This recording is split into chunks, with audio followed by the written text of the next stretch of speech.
Hayop sa balita, tulo ka dagkong pawikan na sigpatan sa kadagatan sa barangay Maslog sa Danao City. Nasaksihan kini sa mga bisita sa usa ka resort ug daw nahimong turtle watching ang pagpangaligo unta sa dagat. Nalingaw sila kaayo nga nagsudong sa mga pawikan nga nanggawas itong Lunes sa buntag.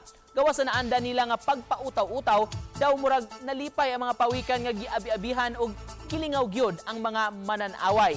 Gipahimangno na sa DNR nga di gyud pasipad-an ang makitaan nga mga marine turtle o pawikan.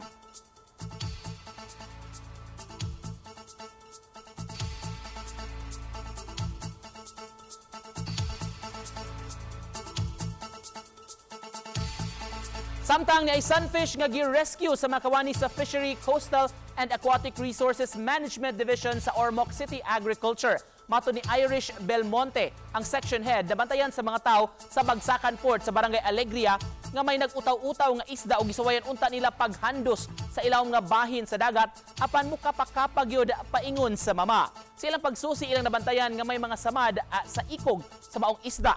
Ang maong isda dunay sukod nga dulan 2 metros ang gitas-on ug may gibug aton nga dulan sa usa ka gatos ka kilo.